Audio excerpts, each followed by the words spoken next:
వందనాలమ్మ గారు, క్షేమంగా ఉన్నాము. లూకాసు వార్త 19వ అధ్యాయము 10వ వచనాన్ని మనం చదువుకుందాం. లూకాసు వార్త 19వ అధ్యాయము 10వ వచనం దయచేసి ఎవరైనా చదవగలరని నమ్ముచున్నాను. నశించిన దానిని వెతికి రక్షించుటకు మనుష్య కుమారుడు వచ్చనని అతనితో చెప్పాను. Thank you. చిన్న ప్రార్థన చేసుకొని వాక్య భాగంలో ముందుకు కొనసాగుతాం. కృపా సత్య సంపూర్ణుడైన మా ప్రియపరలోకపు తండ్రి, పరిశుద్ధుడా, మహోన్నతుడా, మహాఘనుడా, అత్యున్నతమైన అతి శ్రేష్టమైన మీ ఘనమైన నామానికి ఎంతగానో వందనాలు, స్తోత్రాలు, స్తుతులు చెల్లించుకుంటున్నాను నాయన. అయ్యా, ఈ రాత్రి కాలం వేళ మీ సన్నిధిలో చేరి నాయన ఈ దినం కూడా మేము యాబ్సెంట్ అవ్వకుండా మీ సన్నిధిలో చేరి కృపనిచ్చినందుకై ముఖ్యంగా వందనాలు చెల్లిస్తున్నాను నాయన. మా ప్రభా, మీ వాక్యం వినబోచుండగా మీరే నాతోనూ మాతోనూ మాట్లాడి మహిమ పొందమని ప్రార్థిస్తున్నాను. మీ సన్నిధికి ఎంతో ఆశతో ఆసక్తితో వచ్చిన మీ బిడ్డలందరినీ ప్రత్యేకంగా జ్ఞాపకం చేసుకుని వారి కుటుంబంలో వారి అక్కరలు అవసరతలు తీర్చి మీరు మహిమ పొందమని ప్రార్థిస్తున్నాం.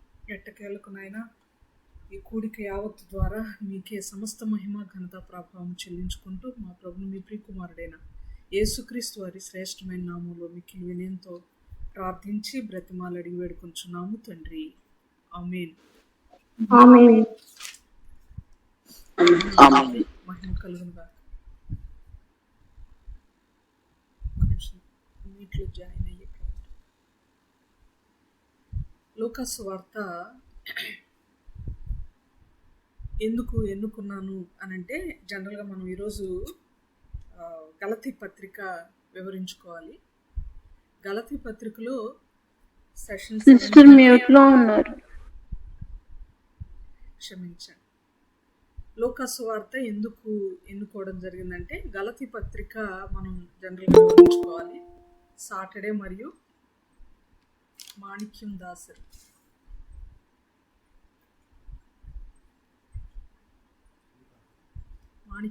అనే అకౌంట్లో జాయిన్ అవ్వి, ఇది వేరే కనపడింది.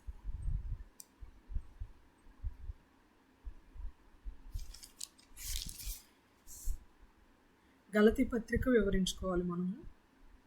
గలతీ పత్రిక వివరించుకోకుండా ఎందుకు మనం లూకాసు వార్త వివరించుకుంటున్నామో, ఈరోజు పాఠం అంతా అయిపోయేలోపు ఇది కూడా గలతీ పత్రికలోని భాగం అని మనకు అర్థమవుతుంది.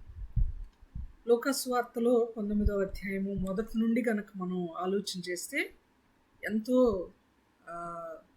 వెల్ నోటెడ్ అయినటువంటి పాఠం మనకిది. ఆత్మీయంగా అనేక మార్లు మనం విన్నటువంటి పాఠం, జక్కయ్య గురించి వినినటువంటి పాఠం. కానీ ఎన్నిసార్లు మనం వినిన వాక్యం చాలా కొత్తదిగా అనిపించే దిశలో దేవుడు మనతో మాట్లాడతాడు. ఏదైనా ఒక ఆయుధాన్ని మనం పదును పెట్టే కొలది మరి ఎక్కువగా అది ఉపయోగపడుతుంది. ఎక్కువ పదునుగా ఒక ఆయుధాన్ని మరలా వాడి పాలిష్ చేసే కొన్ని ఎక్కువ ఉపయోగకరంగా అది మనకి మారుతూ ఉంటుంది. కాబట్టి వినిన వాక్యమే అని దయచేసి ఎవ్వరం కూడా అశ్రద్ధ చేయొద్దు. చాలా క్రొత్త విషయాలు దేవుడు మనకి ఈ పాఠం ద్వారా తెలియజేస్తాడని ఖచ్చితంగా విశ్వసించుదాం. మనందరం కూడా ఆ దిశగా వాక్యాన్ని ఆలకించాలని ప్రత్యేకంగా నేను మనవి చేస్తున్నాను. లూకాసు వార్త 19వ అధ్యాయము మొదటి నుండి మనం గమనిద్దాం. తెలిసిన వచనాలే అయినప్పటికీ మొదటి నుండి 1 by 1 చదువుకుంటూ ముందుకు వెళ్దాం. మొదటి వచనంలో, లూకాసు వార్త 19 మొదటి వచనంలో, ఆయన సంచరించుచు యెరికో పట్టణములో ప్రవేశించి దాని గుండా పోవచ్చుండెను అని చూస్తాం. ఆయన అంటే ఇక్కడ ప్రభు అయిన యేసుక్రీస్తు వారు తెలుసు మనకి. సంచరించుచు అనే పదాన్ని మనం తీసుకుందాం. చాలా గొప్ప గ్రామర్ కూడా ఉంది ఈ పాఠంలో. సంచరించుచు అనేది వర్బ్. దీనిలో ఈ పాఠంలో మనకి వర్బ్ కనిపిస్తుంది, యాడ్వర్బ్ కనిపిస్తుంది, యాడ్జెక్టివ్ కనిపిస్తుంది. అన్నీ కూడా విశేషణము కదా, నామవాచకము, విశేషణము అన్నీ కూడా కనబడతాయి. గ్రామటికల్గా చాలా పదాలు ఈ పాఠంలో మనకి కనబడతాయి. అయితే మొట్టమొదట మనకు కనబడుతుంది ఒక సబ్జెక్ట్ కనబడుతుంది, వర్బ్ కనబడుతుంది. సంచరించుచు. ఇక్కడ సంచరిస్తుంది యేసు ప్రభువారు. ఆయన ఎప్పుడు కూడా ఖాళీగా ఉన్నట్లుగా మనకి కనబడలేదు బైబిల్లో. ఖాళీగా, చాలా తీరిగ్గా, లీజర్గా, హ్యాపీగా, నెమ్మదిగా అలా ఉన్నట్టు, ఆరాంగా ఉన్నట్టు బైబిల్లో మనకు కనబడదు. ఆయన ఏదో ఒక పని మీద ప్రార్థన చేయడము, వాక్యం బోధించడము, పచ్చికలో కూర్చొని దేవుని బిడ్డలకు వాక్యం చెప్పడము, స్వస్థపరచడము, ఏదో ఒకటి వెతుకుతూ, ప్రజలను వెతుకుతూ, శిష్యులను వెతుకుతూ వెళ్ళడము, ఏకాంతంగా వెళ్ళి ప్రార్థన చేయడము, కృతజ్ఞతాస్తుతులు చెల్లించడము, ఇలా ఎప్పుడు కూడా దేవుడు కంటిన్యూషన్లో ఉన్నట్లుగా, శరీరధారిగా ఉన్న దినాల్లో ఆయన కంటిన్యూగా ఏదో ఒక వర్క్లో ఉన్నట్టు మనం చూస్తాం. మనం ఉంటున్నామా అలా? ఎప్పుడు స్పిరిచువల్గా కంటిన్యూస్గా ఏదో ఒక వర్క్లో మనం ఉంటే మనం చాలా ధన్యులం ప్రియులారా. ఇక్కడ ఈయన సంచరించేవాడిగా ఉన్నాడు. సంచరించేవాడిగా ఆయన మాత్రమే కాదు, ఆయన శిష్యులు కూడా సంచరించేవారిగా మనకి కనబడుతూ ఉంటారు. ముఖ్యంగా లోకస్వార్త 8వ అధ్యాయము 1వ వచనం గమనిస్తే, ముందు యేసు ప్రభు గురించి చూద్దాము. ఆయన పట్టణాల్లోనే కాదు, పల్లెల్లో, మారుమూల ప్రాంతాల్లో, చిన్న చిన్న పల్లెల్లో కూడా ఆయన సంచారము చేసిన వాడుగా మనకి కనబడతాడు. లోకస్వార్త 8వ అధ్యాయము 1వ వచనం నేను చదువుతున్నాను. వెంటనే ఆయన దేవుని రాజ్య సువార్తను తెలుపుచు, ప్రకటించుచు, ప్రతి పట్టణములోను ప్రతి గ్రామములోను సంచారము చేయుచుండగా. ఇంతకుముందు ఒకసారి బిఫోర్ కరోనా, ఆల్మోస్ట్ 5-6 సంవత్సరాల క్రితం, ప్రతి శుక్రవారం ఒక కుటుంబానికి వాక్యం చెప్పడానికి 2-2.5 గంటల ప్రాంతంలో నేను బయలుదేరి వెళ్ళేదాన్ని నడుచుకుంటూ. ఇక్కడికి కొంచెం దగ్గరే, ఒక 15 నిమిషాలు జర్నీ అంతే. నడుచుకుంటూ వెళ్ళేదాన్ని, వాకింగ్ కూడా అవుతుంది అన్నట్టు నడుచుకుంటూ వచ్చేదాన్ని మళ్ళీ. అయితే నన్ను గమనించిన ఒక స్త్రీ, అమ్మ రోజు మీరు ఒక బ్యాగ్ ఒకటి తగిలించుకొని ప్రతి శుక్రవారం ఇటు వెళ్తుంటారు కదా, మీరు ఎక్కడికి వెళ్తారు అని అడిగింది. అమ్మ నేను ప్రార్థనకు వెళ్ళి వస్తుంటాను. మీ ప్రార్థన వాళ్ళు ఎప్పుడు ఇంతేనమ్మా, ఏటో ఒకటి తిరుగుతూనే ఉంటారు, ఎప్పుడు ఒక బ్యాగ్ తగిలించుకొని తిరుగుతూ ఉంటారు అనేసింది ఆ ముసలావిడ. చాలా నవ్వు వచ్చింది నాకు. అవునమ్మా, మేము తిరగకుండా ఉండకూడదు, ఒక చోట ఉండకూడదు, మేము ఎప్పుడు కూడా దేవుని పని నిమిత్తం అటు ఇటు తిరగాల్సిన పరిస్థితి ఉంది. దేవుడు కూడా అలా తిరిగాడమ్మా, ఆయనంత మేము తిరగలేకపోతున్నామని ఇంకా బాధపడుతున్నాం మేము అని చెప్పి కొంచెంసేపు ఆమెతో మాట్లాడి చక్కగా ఆమెను ఫ్రెండ్ చేసుకున్నాను. నేను ఎందుకు ఈ మాటలు చెప్తున్నానంటే, దేవుడు ఎప్పుడు ఖాళీగా లేడు. ఆయన ప్రత్యేకంగా 8వ అధ్యాయం కనుక మనం గమనిస్తే, ప్రతి గ్రామంలోనూ సంచారము చేయుచుండగా. ఆమెకు బహుశా నేను ఏదో పని పాట లేకుండా రోజు వెళ్తాను అని అనిపించిందేమో, కానీ ఇక్కడ గమనిస్తే పని పాట లేకుండా కాదు ఈ సంచారం అనేది. ఎలాంటి సంచారము? దేవుని రాజ్య సువార్తను తెలుపుతూ. ట్రావెలింగ్ ఒక్కటే కాదు, ట్రావెలింగ్ విత్ గాస్పెల్, సువార్త తెలుపుతూ ప్రయాణం చేసేటువంటి విధానం ఇక్కడ మనకు కనబడుతుంది. యేసు ప్రభు సువార్త తెలియచేస్తూ, వాక్యము ప్రకటిస్తూ, బోధిస్తూ, స్వస్థపరుస్తూ, అద్భుత కార్యాలు చేస్తూ, ప్రార్థిస్తూ, అన్ని విషయాలు, దేవుని పనులు, దేవుని చిత్తం నెరవేరుస్తూ ఆయన సంచరించిన వాడుగా ఉంటున్నాడు. మనం సంచరిస్తున్నామా? పక్కింటికి వెళ్ళి ఏం ప్రార్థన చేస్తాంలే, ఆమెకి ఎవరికో ఆరోగ్యం బాగాలేదంట, ఇంటికి వెళ్ళి ఏం పలకరిస్తాంలే, ఫోన్లో పలకరించి ఫోన్లో ప్రార్థన చేస్తే సరిపోతుందిలే అనుకుంటున్నామా? దేవుని బిడ్డలు అనేకులు కాలినడకన సంచరించి దేవుని పని చేసిన వారుగా బైబిల్లో మనకి కనబడుతున్నారు. అది ఎంతో మాదిరికరమైన విషయం అని మనం గుర్తుపెట్టుకుందాం ప్రియులరా. యేసుక్రీస్తు వారు మాత్రమే కాదు, అపోస్తుల కార్యముల గ్రంథము 20వ అధ్యాయము 25వ వచనం చదువుదాం. అక్కడ పౌలు గారు కూడా, నేను సంచరించుచు, ఎన్నో ప్రాంతాల్లో సంచరించుచు దేవుని పరిచయం చేశాను, ఇక నుండి నేను మీకు కనబడకపోవచ్చు, మరలా మీ మధ్యకు నేను రాకపోవచ్చు అని మాట్లాడుతున్నారు ఆయన. ఒకసారి చూద్దాం.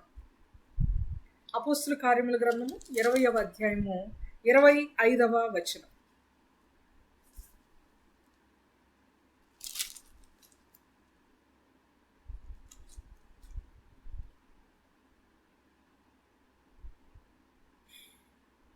ఇదిగో దేవుని రాజ్యమును గూర్చి ప్రకటించుచు, గమనిస్తున్నారు కదండి బైబిల్, ఇదిగో దేవుని రాజ్యమును గూర్చి ప్రకటించుచు నేను మీ మధ్యను సంచరించుచుంటిని.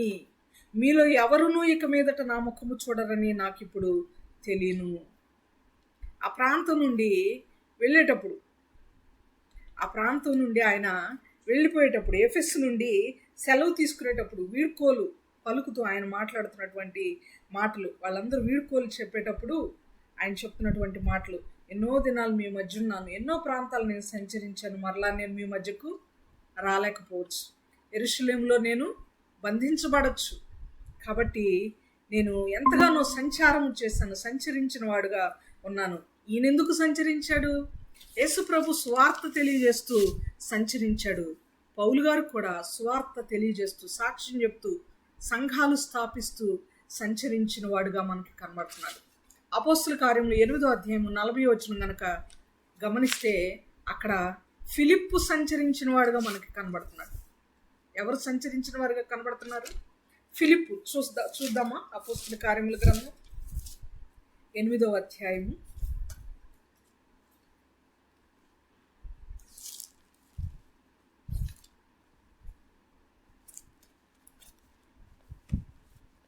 8వ గ్రంథం. అయితే ఫిలిప్పు ఆ జ్యోతుల్లో కనబడెను. అక్కడ నుండి కైసరయ్యకు వచ్చే వరకు అతడు పట్టణంలో సంచరించుచు సువార్త ప్రకటించుచు వచ్చాను. చాలా ఇక్కడ గమనిస్తే పట్టణములన్నిట్లో ఎక్కువ సిటీ లైఫ్లో, సిటీ కల్చర్ మధ్య ఫిలిప్పు సువార్త ప్రకటించాడు. ఎప్పుడు మనం మాట్లాడుకునేవాళ్ళం మీకా గ్రంథ వివరణ అన్నిట్లో కూడా మనం మాట్లాడుకున్నాం కదా. ఏమని మాట్లాడుకున్నాం? మీకా గారు పల్లెటూరి నుండి వచ్చినటువంటి ఒక దైవజనుడు. చిన్న చిన్న ప్రాంతాలలో పల్లెటూరు వాతావరణంలో స్వార్థ సేవ జరిగించినటువంటి వాడు మీకా గారు. అయితే యెషయా గారు ఇంటర్నేషనల్గా అన్ని ఇంటర్నేషనల్ విషయాలు ఆయన మాట్లాడాడు. అన్ని ప్రాంతాల్లో ఆయన సంచరించి మాట్లాడినట్టుగా యెషయా గారి గురించి మనం నేర్చుకున్నాం. ఇక్కడ క్రొత్త నిబంధనలు అయితే ఫిలిప్పు గారు పట్టణాలలో ఎక్కువ సువార్త సేవ చేస్తే, స్టెఫన్ గారు పల్లెటూరు ప్రాంతాల్లో ఎక్కువ సువార్త సేవ చేశాడు. మన ప్రభు అయిన యేసుక్రీస్తు కూడా పల్లెటూరులలో, పట్టణాలలో, చిన్న చిన్న గ్రామాలలో, మారుమూల ప్రదేశాల్లో కూడా ఆయన స్వార్థ సేవ చేసిన వాడుగా, సంచారం చేసిన వాడుగా మనకి కనబడతాడు. ఫిలిప్ గారే కాదు, స్టెఫన్ గారే కాదు, పౌలు గారే కాదు, యేసు ప్రభు మాత్రమే కాదు, కానీ శిష్యులందరూ కూడా సంచారం చేశారు. మత్తయి సువార్త 17వ అధ్యాయము 22వ వచనం. మత్తయి సువార్త 17వ అధ్యాయము 22వ వచనం.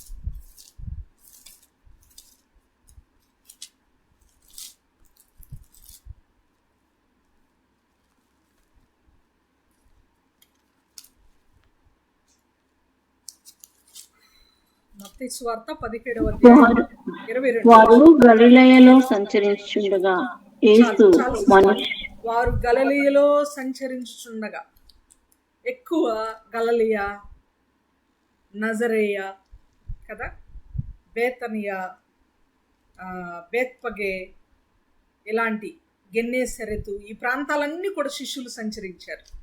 ఉదాహరణకి నేను ఈ ఒక్క వచనం చూపిస్తున్నానంతే.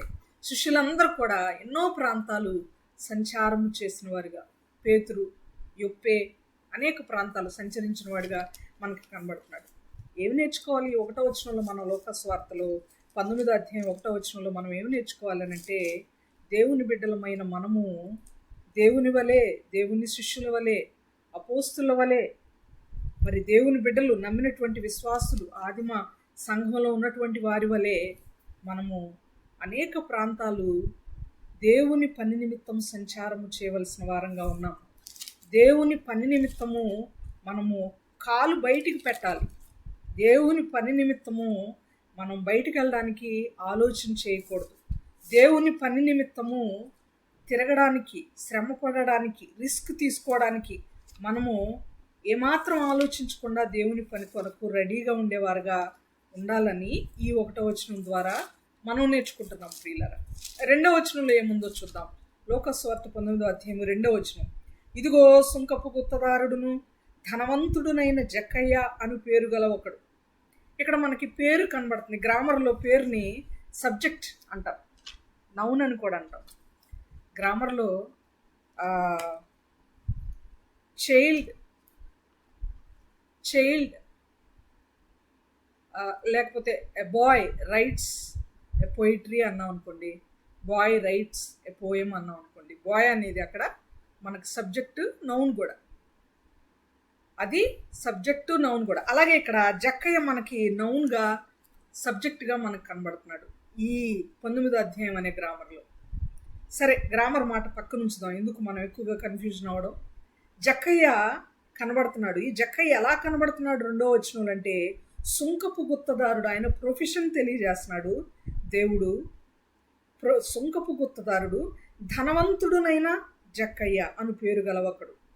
ఆయన పేరు జక్కయ్య, అతని యొక్క స్థితి ఏంటంటే ధనవంతుడు ఆయన. అంతేకాదు బిల్లు వసూలు చేసేవాడు, ఇంటి పన్ను వసూలు చేసేవాడు. సుంకపు గుత్తదారుడు అంటే ట్యాక్స్ కలెక్టర్ అంటాం ఇంగ్లీష్లో. ఇతను ఒకడున్నాడు. ప్రత్యేకంగా ఎరికో పట్టణంలో ప్రవేశించినప్పుడు అనేక మంది ఉంటారు, కానీ లూకాసు వార్త 19వ అధ్యాయంలో ప్రత్యేకంగా జక్కయ్య గురించి దేవుడు వ్రాయిస్తున్నాడంటే సంథింగ్ హీ స్పెషల్ అని మనం అర్థం చేసుకోవాలి. ఏంటి స్పెషల్ అనేది పాఠం అంతా అయిపోయేలోపు మనకు అర్థమవుతుంది. ఈ ప్రాంతంలో గుండా వెళ్ళేటప్పుడు ఒక ధనవంతుడిని మనం ఇక్కడ చూస్తున్నాం ప్రియులారా. గమనిస్తే జక్కయ్య అనే పేరుకి ఒక అర్థం ఉంది, పవిత్రుడు అని అర్థం. ఎరుకో అనే పేరుకు కూడా ఒక అర్థం ఉంది. అనేక మార్లు ఎరుకో సత్యాలు, ఎన్నడూ ఎరుగని, ఎవరు ఎరుగని ఎరుకో సత్యాలు అనేటువంటి ఒక పాఠం దైవజనులు సురేష్ బాబు గారు మనకు వివరించారు. అప్పుడు ఎరుకో అంటే, ఎరుకోని ఎవరు కట్టించారో చెప్పారు, ఎరుకో అంటే అర్థం ఏంటో చెప్పారు, ఎక్కడ కట్టబడింది అనేది చెప్పారు, అక్కడ ఎవరు నివసిస్తున్నారు అని అనేకమైన విషయాలు చెప్పారు. మీకు అవకాశం ఉంటే ఒకసారి ఆ యొక్క పాఠాన్ని మరొకసారి మీరు విని జ్ఞాపకం చేసుకోవాలని నేను రిక్వెస్ట్ చేస్తున్నాను. ఇక్కడ ఎరుకో అంటే సువాసన కలిగినటువంటి పట్టణం. ఎరుకో అంటే సువాసన లేక పరిమళ వాసన అని అర్థం. జక్కయ్య అంటే పవిత్రుడు అని అర్థం. కానీ ఎరికో సువాసనతో ఉందా లేదా అని కనుక మనం ఆలోచన చేస్తే, ఎరికో పేరుకే సువాసన కలిగిన పట్టణం, కానీ ఆ ఎరికో కంపు కొట్టేటువంటి పరిస్థితులు ఉన్నాయి, అక్కడ దుర్వాసన కలిగినటువంటి పరిస్థితులు ఉన్నాయి. ఎందుకు మనం ఆ మాట అంటున్నాము అంటే, ఎరికోలో చాలా ఎత్తైన స్థలంలో ఒక వేశ్య కాపురం ఉండడానికి ఆనాటి గవర్నమెంట్ పర్మిషన్ ఇచ్చింది రాహాబు అనే వేశ్యకి. రాహాబు అనే వేశ్య యొక్క ఇల్లు బైబిల్ చరిత్రలో మనం చరిత్ర గనక చదివితే, బైబిల్ చరిత్రలో రాహాబు అనే వేశ్య ఇల్లు ఎరుకో ప్రాంతంలో చాలా ఎత్తైన స్థలంలో ఉంటుందట. ఎందుకు ఎత్తైన స్థలంలో అంటే అందరికీ కనబడడానికి, ఫలానా చోట వేసి ఉంటుంది అనే విషయం జనులందరికీ కనబడడానికి, ఆ అవగాహన కొరకు అందరికీ తెలియడం కోసం ఎత్తైన ప్లేస్లో నేను ఉండాలి అని ఆమె అడిగినప్పుడు ఆ ఎరికో యొక్క గవర్నమెంట్ ఆమెకు పర్మిషన్ ఇచ్చిందంట. జనరల్గా వేశ్యలు ఎవరికి తెలియని చోట్ల నివసిస్తూ ఉంటారని మనం వింటుంటాం. రహస్యంగా వాళ్ళ యొక్క వృత్తిని కొనసాగిస్తూ ఉంటారని మనం వింటుంటాం నేటి కాలంలో. కానీ ఆనాటి కాలంలోని కొన్ని వందల సంవత్సరాలకు మునిపే ఆమె అందరికీ తెలిసేటువంటి ప్రాంతంలో నివసిస్తుంది. దానికి గవర్నమెంట్ యాక్సెప్ట్ చేసింది అంటే ఆ యొక్క గవర్నమెంట్, ఆ యొక్క పరిపాలన లేక ఆ ప్రాంతం యొక్క స్థితిగతులు ఎంత పాపభరితమైనవో మనం అర్థం చేసుకోవచ్చు. కాబట్టి ప్రియులారా, అంతేకాదు ఆ ఎరికో పట్టణం ప్రారంభమైనప్పుడే చాలా ప్రతికూలమైనటువంటి పరిస్థితులు కొన్ని జరిగాయి. పునాది లేపినప్పుడు, గోడలు కట్టినప్పుడు. ఒకసారి చూద్దామా? 1 రాజుల గ్రంథము 16వ అధ్యాయము 34వ వచనం చదువుదాం. 1 రాజుల గ్రంథము 16వ అధ్యాయము 34వ వచనం.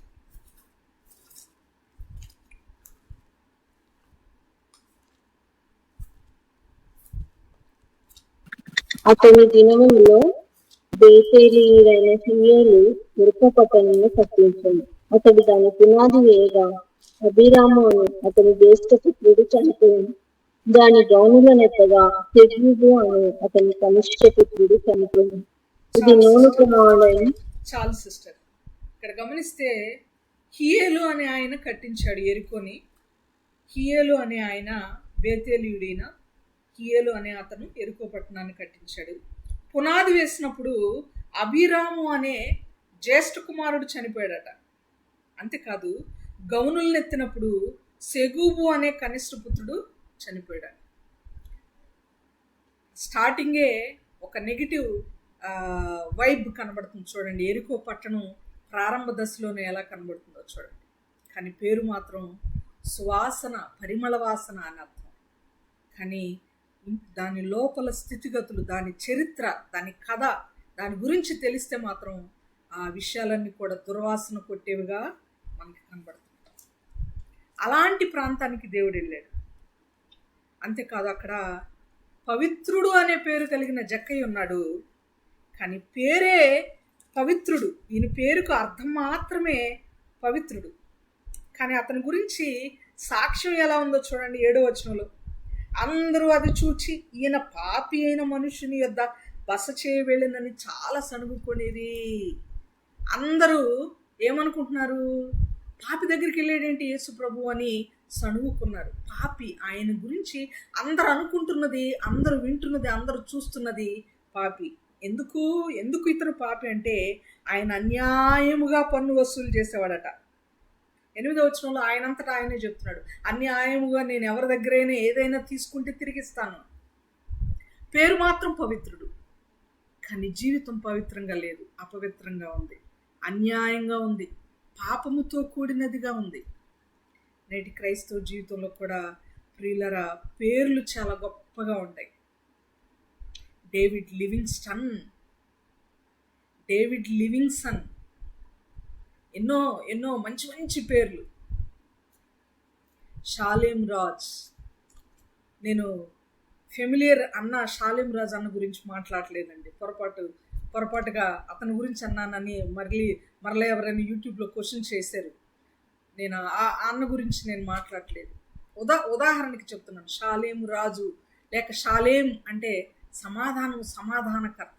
షాలేం అని పేరు పెట్టుకొని మనము దేవుణ్ణి నమ్ముకోకుండా, కాలేజీలకు కూడా వెళ్లకుండా, ఇష్టానుసారమైన ప్రవర్తన కలిగి, దేవుని యొక్క సన్నిధికి రాకుండా, ప్రార్థన చేసుకోకుండా, తల్లిదండ్రుల్ని సంతోషపెట్టకుండా బ్రతికితే ఎలా? ప్రభుదాస్ అనే పేర్లు ఉంటాయి కుటుంబాల్లో, మన ఇరుగు పొరుగుల్లో మనం చూస్తుంటాం. ప్రభుదాస్ అనే పేరు మనం పెట్టుకొని బయటికి వెళ్ళి సిగరెట్లు తాగుతూ పొగదాసుగా మనం బ్రతికితే ఎలా? సువార్త అనే పేరు మనం వింటుంటాం. మన నోరు తెరిస్తే బూతులే ఉంటాయి.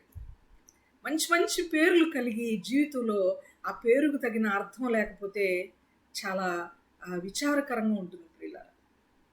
పేరుకు తగిన అర్థము, జీవితంలో మంచితనం ఉండి ఆ మంచితనాన్ని తెలియచేసే పేరు మనకు లేకపోయినా పర్వాలేదు, కానీ పేరు నేమ్ మనకు లేకపోయినా పర్వాలేదు, కానీ ఏదో ఒక పేరు కలిగి ఉండి మంచి జీవితం కలిగి ఉండటం చాలా శ్రేయస్కరం ప్రియులారా. కొంతమంది మా ఊర్లో పాపయ్య అని ఒక పెదనాన్న ఉన్నాడు. ఎంత మంచి వ్యక్తో. చాలామంది పుట్టి మరణిస్తూ ఉన్నారని ఆ పెదనాన్న గారి కంటే ముందు పుట్టిన వాళ్ళందరూ వాళ్ళ తల్లిదండ్రులు పాపయ్య అని పేరు పెట్టారంట. ఏదో ఒక చెడ్డ పేరు, ఎవరికి నచ్చని పేరు పెడితే బ్రతుకుతారని ఎవరో చెప్పారంట వాళ్ళకి. వాళ్ళు అదేదో బ్లైండ్గా నమ్మి ఆ పేరు పెట్టుకున్నారు. అవన్నీ నమ్మశక్యమైనవి కావు. పేరు పాపయ్య అయినా కూడా ఆయన చాలా మంచి పేరు, మంచి సాక్ష్యము, మంచి జీవన విధానం కలిగినటువంటి వ్యక్తి. పేరు ఎలా ఉన్నా జీవితం బాగుండాలి. కానీ పేరు గొప్పగా ఉండి జీవితం భయంకరంగా నశించే పరిస్థితుల్లో, చెప్పుకోదగని పరిస్థితుల్లో ఉంటే చాలా దారుణమైన, దయనీయమైన స్థితిలో మనం ఉన్నామని గుర్తుపెట్టుకోవాలి ప్రియులారా. నేను ఇక్కడ ఎందుకు పేరు గురించి మాట్లాడుతున్నానంటే, ఈ పాఠం మొత్తంలో మనం గమనిస్తే అన్ని నెగిటివిటీ ఉన్న చోటకే దేవుడు వచ్చాడు. గమనించండి. ఎరికో పరిమళ వాసన, కానీ దుర్వాసన కొట్టే స్థితిగతులు ఉన్నటువంటి పట్టణం, అక్కడికి వచ్చాడు దేవుడు. జక్కయ్య పవిత్రుడు అనే పేరు, కానీ పాపి అతను, అన్యాయంగా పన్ను వసూలు చేసేవాడు. అతని దగ్గరకు దేవుడు వస్తున్నాడు. అంతేకాదు దేవుడు వచ్చిన స్థలంలో మరొకటి ఉంది, మేడి చెట్టు గురించి మనం ఎప్పుడు చిన్నప్పుడు చదువుకున్నాం కదా. మేడి చెట్టు చూడ మేడి పండు చూడ మేలిమయుండు, పొట్ట విప్పి చూడ పురుగులుండు, పిరికివాని మదిని బింకమీలాగురా అని చదువుకున్నాం మనం. మేడి పండులో లోపల ఓపెన్ చేసి చూస్తే లోపల పురుగులు ఉంటాయి, పైకి మాత్రం బంగారం లాగా కనబడుతుంది. అంటే ఈ 3 విషయాలు కూడా పైకి ఒక విధంగా ఉన్నాయి, లోపల మాత్రం కోర దగని విషయాలు ఉన్నాయి. పైకి అన్ని కోర దగిన విషయాలు ఉన్నాయి, లోపల మాత్రం కోర దగని విషయాలు ఉన్నాయి. మరి మన జీవితం ఎరుకోలా ఉందా? మన జీవితం జక్కైలా ఉందా? మన జీవితం మేడి పండులా ఉందా? మేడి చెట్టులా ఉందా? పైకి డంబముగా కనిపిస్తూ, పైకి క్రైస్తవుల వలె కనిపిస్తూ, పౌలు గారు అంటారు కదా, పైకి భక్తి కలిగిన వారి వలె కనిపిస్తూ దాని శక్తిని ఆశ్రయింపని వారునై ఉన్నారంటాడు పౌలు గారు. పైకి భక్తి గలవారమని చెప్పుకొనుచు దాని శక్తి మాత్రం మనలో కనపడకుండా ఉంటే ఎలా? భక్తి గలవారముగా మనం బ్రతకడం కాదు, భక్తితో మనం బ్రతకాలి. భక్తి గలవారమని మనం చెప్పుకోక్కర్లేదు, మనలో కనబడాలి, మన జీవితంలో కనబడాలి, మన బ్రతుకులో కనబడాలి. భక్తి మన పెదవుల్లో కాదు కనబడాల్సింది, మన పెదవుల్లో, మన పై ఫిజికల్ అటైర్లో కాదు కనబడాల్సింది. అఫ్ కోర్స్ భక్తి ఉంటే ఆటోమేటిక్గా ఫిజికల్గా కూడా కనబడతారు. అంతకంటే ముందుగా మన జీవితంలో మన భక్తి వేకువ వెలుగు వలె, వేకువ వెలుగు తేజరిల్లునట్లు నీ నీతి తేజరిల్లును అంటాడు యెషయా గ్రంథం 58వ అధ్యాయం. ఆ విధంగా మన జీవితం ఉండాలని దేవుడు మనకి జ్ఞాపకం చేస్తున్నాడు ప్రియులారా. దేవుడు మనకి జ్ఞాపకం చేస్తున్నాడు. జక్కయ్య చూడాలనుకున్నాడు, చెట్టు ఎక్కాడు, దిగాడు, దేవుణ్ణి చేర్చుకున్నాడు కాబట్టి విశ్వాస అయ్యాడు, నశించాడు కాబట్టి జక్కయ్య అక్కడికి వచ్చాడు. ఇది కాదు మనం వినాల్సింది. మన పేరు ఎలా ఉంది? జక్కయ్య నుండి నిజంగా మనం ఏమి నేర్చుకుంటున్నాం? జక్కయ్య పాటలో ఎందుకు దేవుడు ఇన్ని విషయాలు, ఆ చెట్టు పేరుతో సహా ఎందుకు మెన్షన్ చేశాడు? ఊరి పేరు, పట్టణముతో సహా ఎందుకు మెన్షన్ చేస్తూ వచ్చాడు?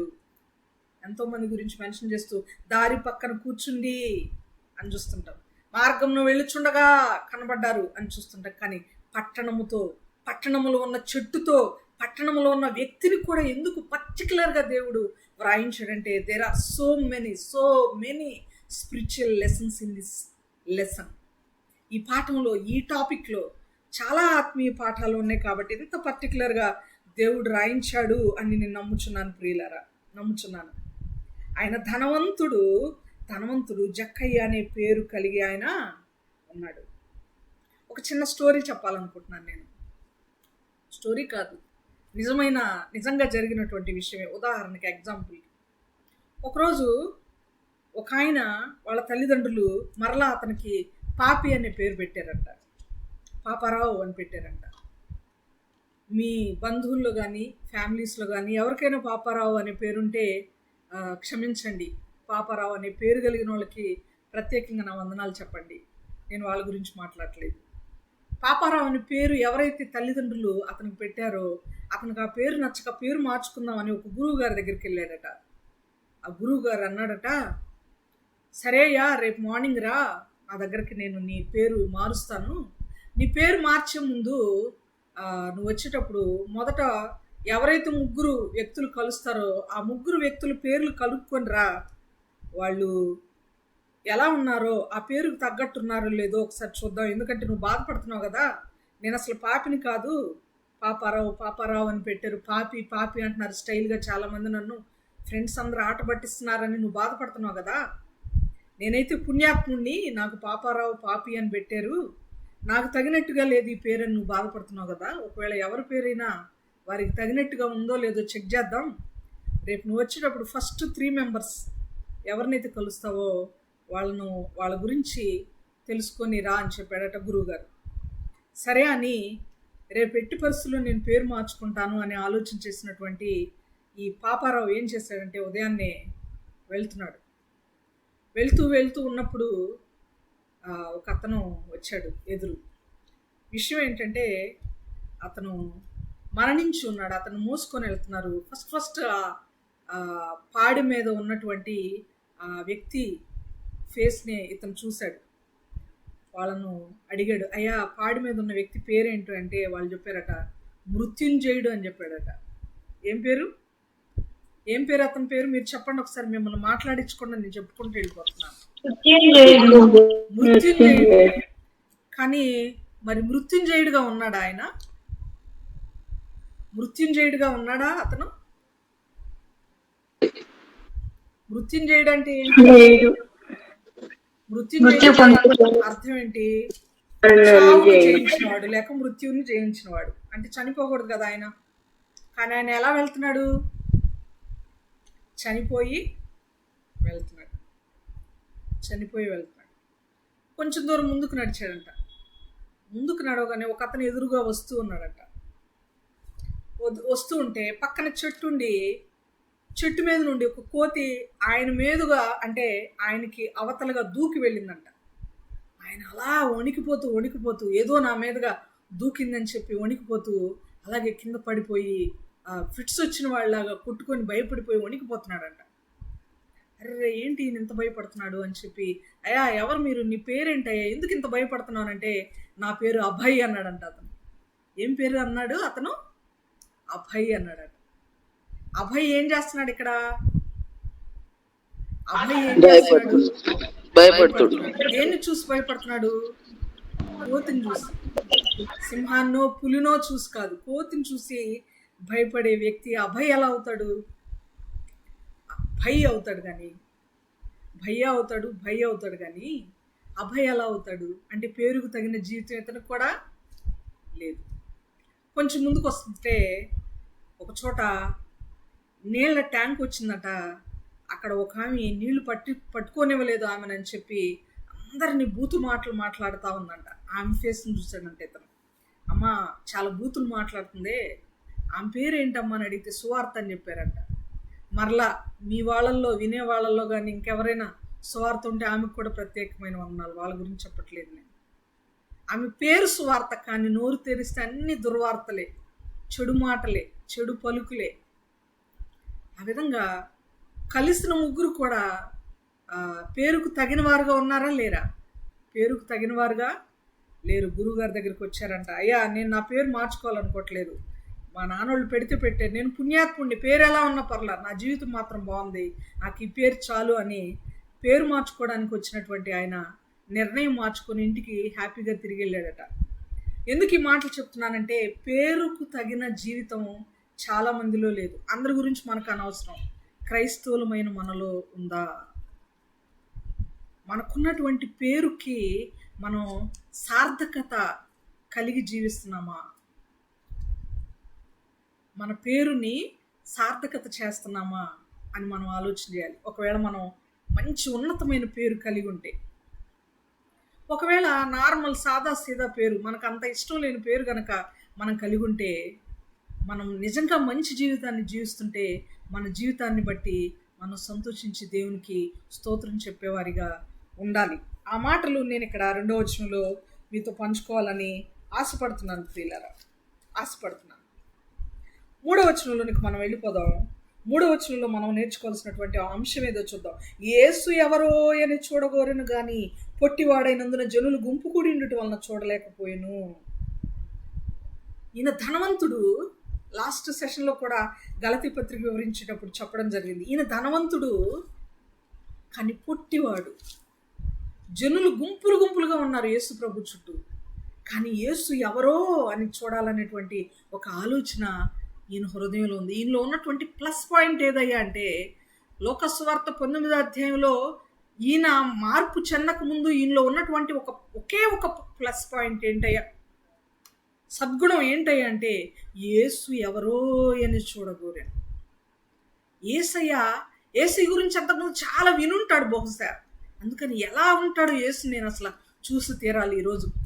ఆయన ఎన్నో అద్భుత కార్యాలు చేస్తాడంట, ఆశ్చర్య కార్యాలు చేస్తాడంట, చాలా గొప్ప గొప్ప విషయాలు ఆయనలో ఉన్నాయట.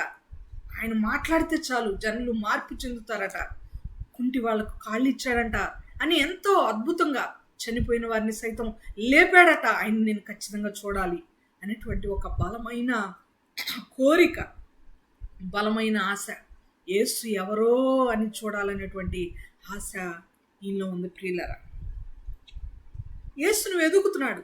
ఒక మాటలో చెప్పాలంటే గుంపులుగా ఉన్నారు, ఈయనేమో పొట్టివాడుగా ఉన్నాడు. యేసు ప్రభు ముఖం, యేసు ప్రభు యొక్క ఆకారం, ఆయన ఎలా ఉంటాడు అనేది ఈయన చూడలేకపోతున్నాడు.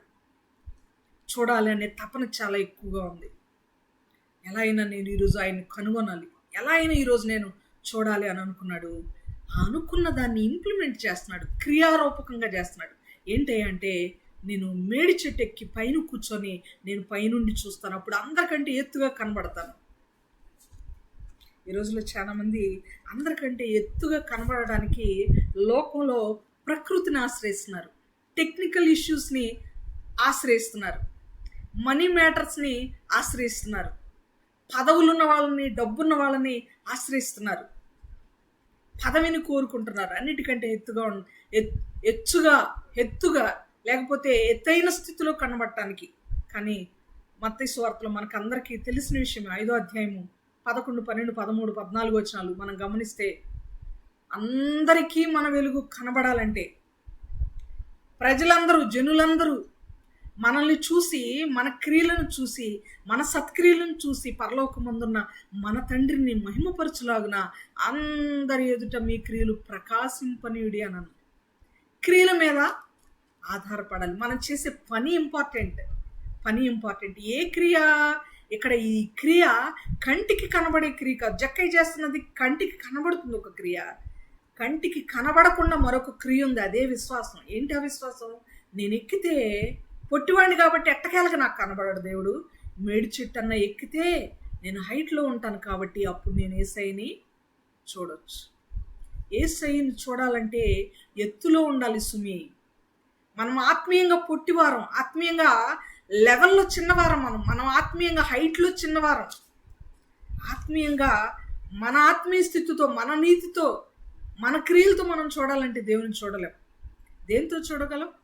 మత్తయి సువార్త 5వ అధ్యాయంలో ఐ థింక్ 7వ వచనం లేక 6వ వచనం, హృదయ శుద్ధి గలవారు ధన్యులు, వారు దేవుణ్ణి చూచెదరు.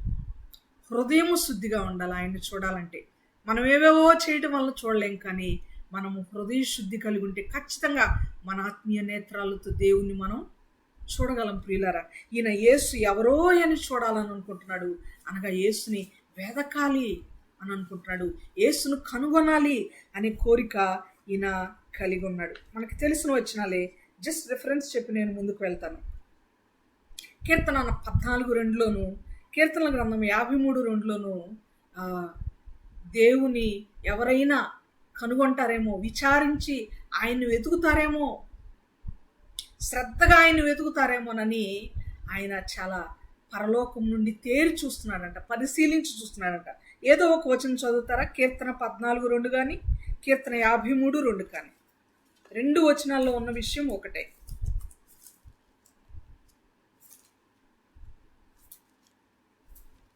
వివేకం కలిగి దేవుని వెతుకువారు కలరేమో అని యెహోవా ఆకాశం నుండి చూసి నరులను పరిశీలించెను. వివేకము కలిగి దేవుణ్ణి వెదకువారు కలరేమో అని ఆయన ఆకాశం నుండి నరులను పరిశీలిస్తున్నాడంట. ఇక్కడైతే జక్కయ్యని దేవుడు భూమి మీద నుండే పరిశీలిస్తూ ఉన్నాడు, ఆకాశం నుండి కాదు, భూమి మీద నుండే పరిశీలిస్తూ ఉన్నాడు. నన్ను నిజంగా వెతుకుతున్న వారు ఈ గుంపులో ఎవరైనా ఉన్నారని. అందరు చుట్టూ ఉన్నారు, దేవుడు అందరినీ అంతగా కన్సిడర్ చేస్తున్నట్టుగా ఇక్కడ మనకు కనపట్లేదు. ఎక్కడో దూరంలో, హైట్లో, పైన, దేవుని కంటికి కనబడకుండా, కింద కనబడకుండా ఉన్నటువంటి పైన ఉన్న జక్కయ్య మీద దేవుని దృష్టి ఉంది. ముందుకు వెళ్దాం ప్రియులరా, ముందుకు వెళ్దాం. కీర్తన 119:2లో కూడా దేవుణ్ణి ఎవరైతే వెతుకుతారో, దేవుణ్ణి ఆసక్తితో వెదకే వాళ్ళు చాలా ధన్యులు అనే మాట మనకు కనబడుతుంది. అంతేకాదు, కీర్తన సామెతల గ్రంథం 8వ అధ్యాయము 17వ వచనంలో ఆయన్ని శ్రద్ధగా వెదకే వాళ్ళు అందరూ కూడా కనుగొంటారంట. ఇక్కడ ఆసక్తితో, శ్రద్ధతో మరి జక్కయ్య దేవుణ్ణి వెతుకుతున్నట్టుగా, యేసు ప్రభుని వెతుకుతున్నట్లుగా మనం చూస్తాం. నెక్స్ట్ వచనం చదువుదామా?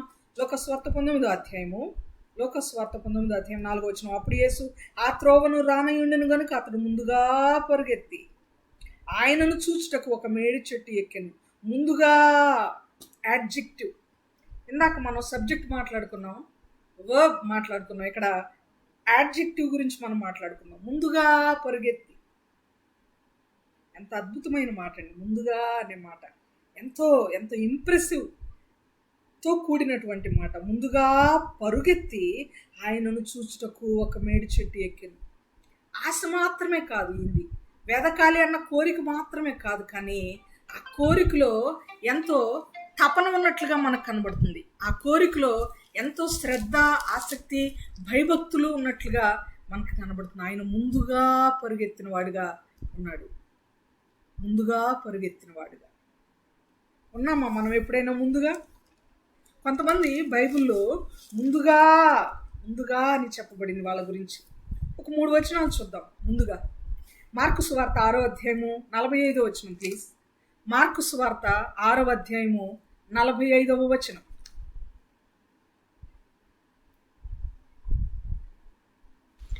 ఆయన జనసమూహమును పంపివేయినంతలో ధోని ఎక్కి అద్దరినున్న బెత్సయిదాకు ముందుగా వెళ్ళుడని ఆయన తన శిష్యులను వెంటనే బలవంతము చేసెను. చాలు, ముందుగా వెళ్ళాలని దేవుడు ప్రెషర్ చేస్తున్నాడు, బలవంతం చేస్తున్నాడు. ఎందుకంటే దేవునికి ముందుగా ఉండటం ఇష్టం.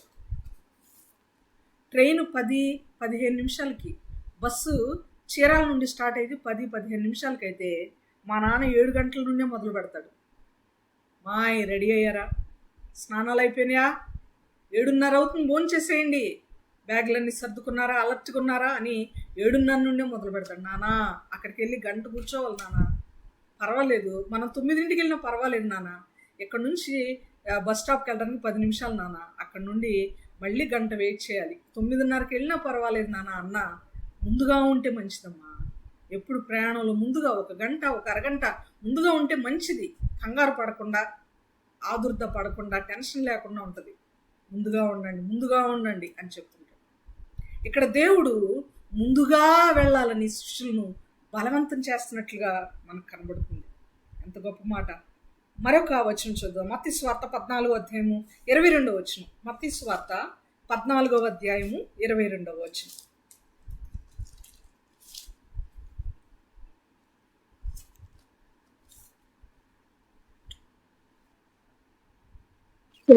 వెంటనే ఆ జన సమూహమును తాను పంపివేయినంతలో తన శిష్యులు దోణి ఎక్కి తనకంటే ముందుగా అద్దరికి వెళ్ళవలనని ఆయన వారిని బలవంతం చేసెను.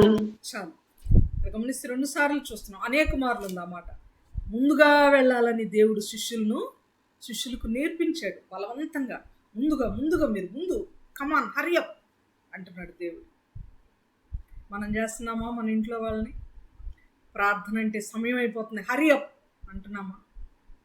మనమే లేట్ అవుతున్నామా?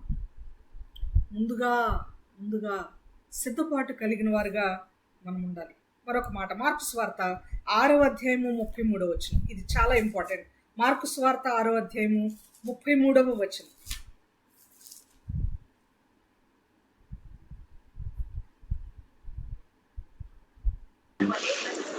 వారు వెలుచుండగా జనులు చూచి అనేకులు ఆయనను గుర్తెరిగి సకల పట్టణముల నుండి అక్కడికి కాలినడకను పరిగెత్తి వారికంటే ముందుగా వచ్చింది. ఎంత అద్భుతంగా మాట. కాలినడకను పరుగెత్తి వారికంటే ముందుగా వచ్చింది.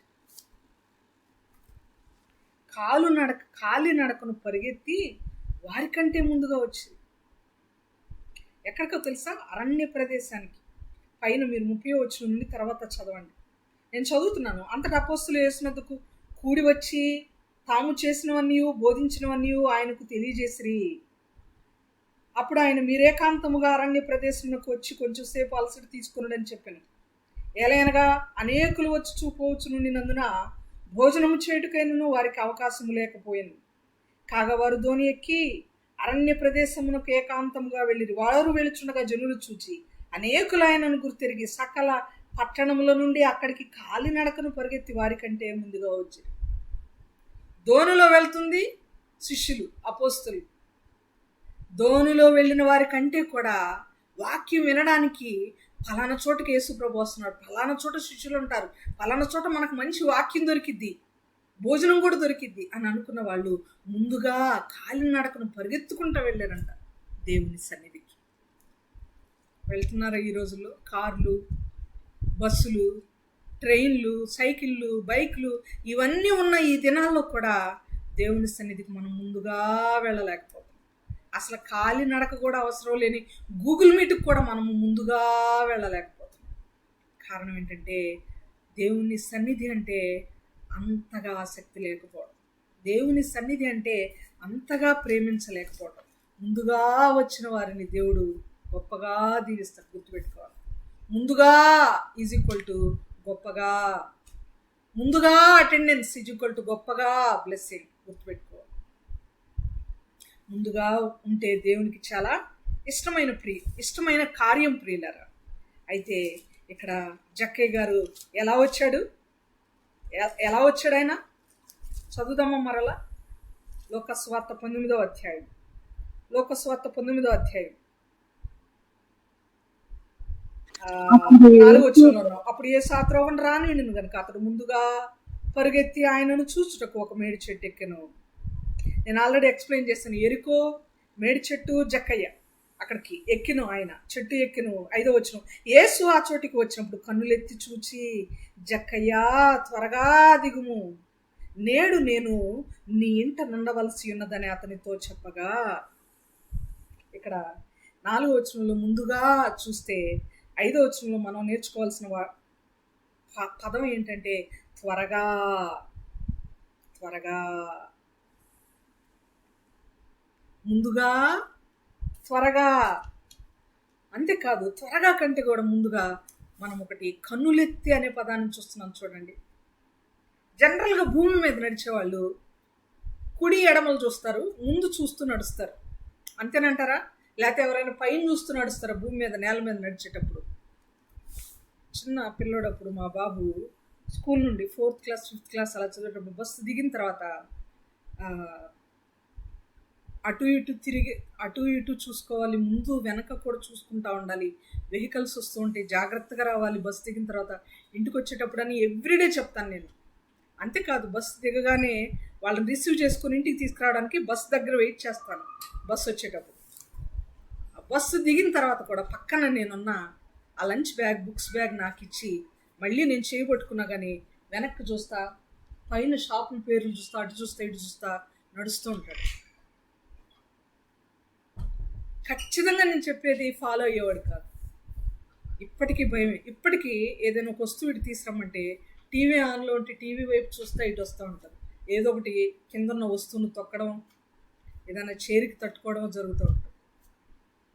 జనరల్గా హ్యూమన్ టెండెన్సీ చెప్తున్నాను. అందరూ అలా నడవరు. అటు ఇటు పైన చూస్తూ వెనక్కు చూస్తూ ఎవరు నడవరు. ఇక్కడ యేసు ప్రభు పక్కన చూడలేదు, ముందు వెనక చూడలేదు. గమనిస్తే కన్నులెత్తి పైనున్న జక్కయ్యను చూశాడు. చెట్టు పైనున్న జక్కయ్యను కన్నులెత్తి చూశాడు దేవుడు. కన్నులెత్తి చూడగానే దేవుడు వెంటనే మరేమీ మాట్లాడలేదు, ఎక్కువ తక్కువేం మాట్లాడలేదు. జక్కయ్యతో అంటున్నాడు, నువ్వు త్వరగా దిగు, నేడు నేను నీ ఇంట్లో ఉండాలి, నేడు నేను నీ ఇంట్లో ఉండాలి, నువ్వు త్వరగా దిగు. ఈ సంభాషణ, దేవుడు మాట్లాడే ఈ మాట ఎంత అద్భుతమైన అవగాహనను మనకి కలుగజేస్తుందో చూడండి. మరెవరి కోసం నేను ఇక్కడికి రాలా, నేను వచ్చిందే నీ కోసం, నీ ఇంట్లో ఉండడానికి. నేను వెతుక్కుంటూ వచ్చింది నీ కోసం. ఇక్కడ వెతుకుతుంది జక్కయ్య యేసుప్రభు. చూడాలనుకుంటుంది జక్కయ్యను యేసుప్రభు చూడాలనుకుంటున్నాడా? యేసుప్రభును జక్కయ్య చూడాలనుకుంటున్నాడా? లేకపోతే జక్కయ్యను యేసుప్రభు చూడాలనుకుంటున్నాడా? ఆలోచన చేయాలి. మా నాన్న చాలాసార్లు చెప్పాడు ఈ వాక్యం. కేఏ పాలన్న యుఎస్ వెళ్ళినా, ఇటలీ వెళ్ళినా, జర్మనీ వెళ్ళినా, ఇండియా వచ్చినా, ఎక్కడికి వెళ్ళినా కంపల్సరీగా ఈ వాక్యం, జక్కయ్య వాక్యం చెప్తాడు అన్న. ఎవరిని చూడాలనుకుంటున్నారు మీరు చెప్పాలి. మీకు ఇప్పటి వరకు విన్న పాఠం అర్థమైతే ముందుగా ఎవరిని చూడాలనుకున్నారు?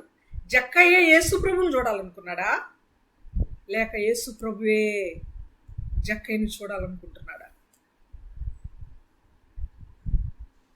జక్కయ్య యేసుప్రభుని చూడాలనుకుంటున్నాడు.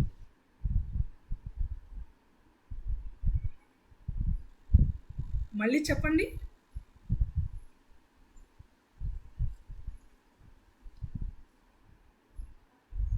మళ్ళీ చెప్పండి, ఇప్పుడు చెప్పింది మళ్ళీ చెప్పండి. ముందుగా జక్కయ్య యేసు ప్రభుని చూడాలనుకున్నాడు. యేసుప్రభువే జక్కయ్య యేసుప్రభుని చూడాలనుకున్నాడు మీ ఆన్సర్. కానీ కాదు, కాదు. యేసుప్రభువే ముందు జక్కయ్యని చూడాలనుకున్నాడు. యేసుప్రభువే ముందు జక్కయ్యని చూడాలనుకున్నాడు. అందుకనే జక్కయ్య ఏం మాట్లాడలేదు యేసుప్రభుతో. నేను నిన్ను చూడాలనుకుంటున్నానయ్యా అని చెప్పలేదు, నిన్ను కలవాలనుకుంటున్నానయ్యా అని చెప్పలేదు, నువ్వెవరో చూడాలనే ఆశ కలిగి ఉన్నానయ్యా అని చెప్పలేదు, మాట్లాడలేదు, ఏం లేదు.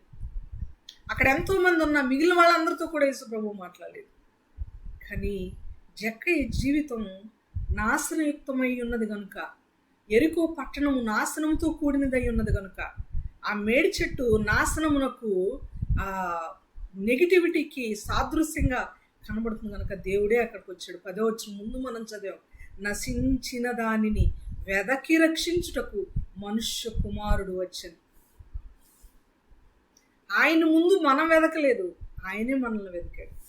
వెదకని నాకు దొరికితివి, నన్ను రక్షింపగా వెదకితివి. జక్కయ్యను యేసు ప్రభువే ముందుగా వెతుక్కుంటూ వచ్చాడు ప్రియులరా.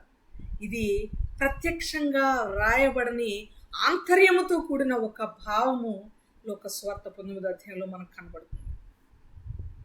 ముందే యేసు ప్రభువే జక్కయ్యని చూసి, జక్కయ్య నువ్వు త్వరగా దిగు అన్నాడు. కన్నులెత్తి చూసి, 5వ వచనంలో కన్నులెత్తి చూసినప్పుడు అప్పుడు జక్కయ్య యేసు ప్రభు ఫేస్లోకి చూశాడు.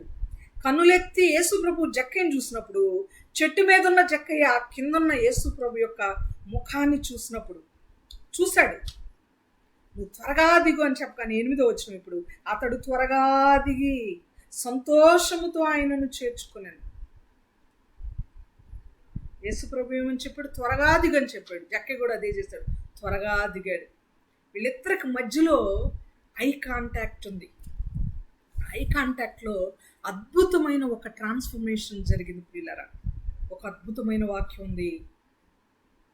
90వ అధ్యాయాన్ని, కీర్తన 90వ అధ్యాయాన్ని రాసిన వారు మోషే గారే కదా, if I am not wrong. ఒకసారి తీస్తారా బైబిల్లో? 90వ అధ్యాయం పైన మోషే రాసిన కీర్తన అనుందా, దావీదు అనుందా? మోషే గారు రాశారు. మోషే గారు 90వ కీర్తనలో ఒక అద్భుతమైన మాట రాశారు ప్రియులారా. ఐ థింక్ 7వ వచనం, నీ ముఖకాంతిలో మా రహస్య పాపములు కనబడుచు. జక్కయ్యను యేసు ప్రభు కిందుండి కన్నులెత్తి చూసినప్పుడు బహుశా యేసు ప్రభు యొక్క ముఖ కాంతిలో రహస్యముగా దాగి ఉన్న జక్కయ్య యొక్క పాపాలన్నీ జక్కయ్యకి అద్దంలో చూసుకుంటున్నట్టుగా, ఒక పుస్తకం చదువుకుంటున్నట్టుగా చక్కగా కనబడి ఉంటాయి. నీ ముఖ కాంతిలో రహస్య పాపములు, మా రహస్య పాపములు మాకు కనబడుచున్నవి, తేట తెల్లంగా కనబడుచు. వెదకింది యేసు ప్రభు, వెతక్కుంటూ వచ్చాడు. కానీ అట్ ద సేమ్ టైం దేవుడు తనను వెతుకుట తరువాత ఆయనకు కూడా దేవుణ్ణి వెదకాలి, దేవుడంటే ఎవరో తెలుసుకోవాలి, దేవుడంటే ఎవరో చూడాలి అనే కోరిక కలిగింది. మానవులు ఎవ్వరు కూడా దేవుణ్ణి ముందుగా వెతకలేదండి. దేవుడే మానవులను వెతుక్కుంటూ వస్తున్నాడు. ఎందుకంటే మానవుడు దేవుని కుమారుడు కనుక. తప్పిపోయిన నా కుమారుడు వెతుక్కోవాలి, నేను తప్పిపోయిన నా బిడ్డ ఆదాము తప్పిపోయాడు, నేనే వెతుక్కోవాలి, నేనే సరి చేసుకోవాలి. తండ్రి తప్పిపోయిన కుమారుడు తప్పులు చేశాడనో మిస్టేక్ చేశాడనో వదిలేసి అలా ఉండలేడు ప్రియులరా. ఉండగలడా? సంభవం. మనం కూడా మన పాపముల నిమిత్తము మనందరము మనకిష్టమైన త్రోవకు తొలగిపోతుమి, త్రోవ తప్పిపోతుమి. యాకోబు 3వ అధ్యాయం 2వ వచనంలో కూడా మనం చూసాం కదా, మనం అనేకమైన విషయముల్లో తప్పిపోవచ్చున్నాము.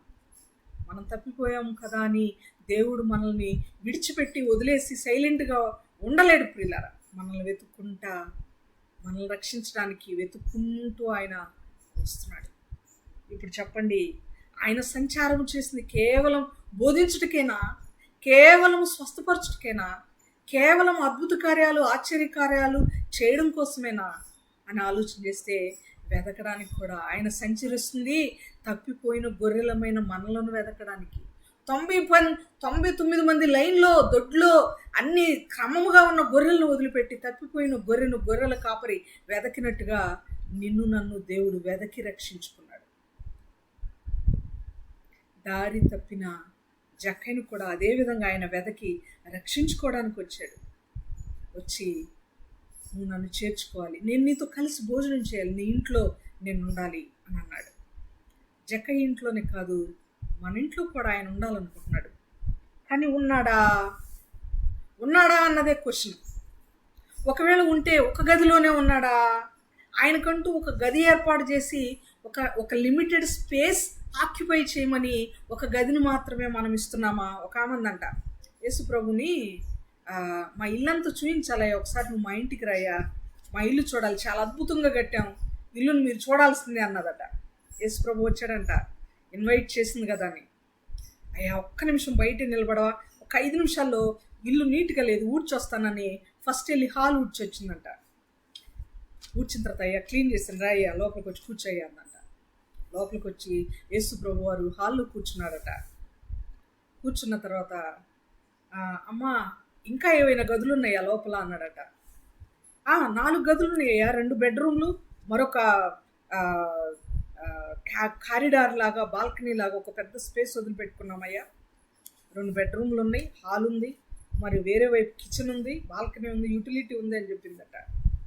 నేను అవి కూడా చూడాలనుకుంటున్నానమ్మా, చూడొచ్చా అన్నాడట. అయ్యా ఒక్క నిమిషం, మళ్ళీ నాకు సమయం ఇవ్వయ్యా అని ఫస్ట్ బెడ్రూమ్లోకి వెళ్ళి ఊడ్చొచ్చిందంట. అయ్యా ఇప్పుడు వచ్చి మీరు కూర్చోవచ్చు ఫస్ట్ బెడ్రూమ్లో కూర్చున్న తర్వాత సెకండ్ బెడ్రూమ్ చూడాలన్నాడట దేవుడు. మళ్ళీ క్లీన్ చేసి వస్తానని మళ్ళీ వెళ్ళిందట. ఇంతకీ ఏ ప్లేస్లో కూడా పర్మనెంట్గా దేవుడు కూర్చోడానికి వీలు లేకుండా అయిపోయింది. అన్ని ప్లేస్లో కొద్దిసేపు మాత్రమే దేవుణ్ణి కూర్చోబెట్టి దేవునికి ఆ స్థలాన్ని ఇస్తూ ఆమె ఇల్లంతా చూయించింది. అయ్యా ఇల్లంతా చూసావు కదా, మళ్ళీ ఎప్పుడన్నా వస్తూ ఉండయ్యా, ఇప్పుడైతే సెలవు తీసుకో, నాకు కూడా చాలా పనులు ఉన్నాయి అని చెప్పిందట. దీనిలో మనం నేర్చుకోవాల్సిన పాయింట్ ఏంటంటే, దేవునికి మన స్థలంలో, మన జీవితంలో, మన హృదయంలో ఏదో ఒక స్థలం మాత్రం ఇస్తున్నాం. దేవుడు హృదయాన్నంతా కావాలంటున్నాడు. ఆయన జీవితం, మన జీవితం కోరుకుంటున్నాడు. ఆయన మన హృదయం కోరుకుంటున్నాడు. మన హృదయంలో ఒక టైం స్లాట్, ఒక టైం పీరియడ్, ఒక ప్లేస్, ఒక పర్టికులర్ ప్లేస్ మనం ఇస్తున్నాం దేవుడికి. దేవుడు కోరుకుంటుంది అది కాదు ప్రియులారా. నీ హృదయమును నాకు ఇవ్వంటే హృదయం అంతటి నువ్వని హృదయంలో అరలబెట్టుకొని సినిమాలకి సగం గది, సీరియల్స్కి సగం గది, సినిమా పాటలకి సగం గది, బూతులకి సరస్వక్తులకి ఒక గది, చర్చికి ఒక గది, సంఘ కాపరికి దైవజనులకు ఒక గది, పాస్టర్లకు ఒక గది, హస్బెండ్కి ఒక గది, పిల్లలకు ఒక గది, చివరికి దేవునికి ఏదో ఒక గది, ఒక మూలన అన్నట్లుగా కాదు.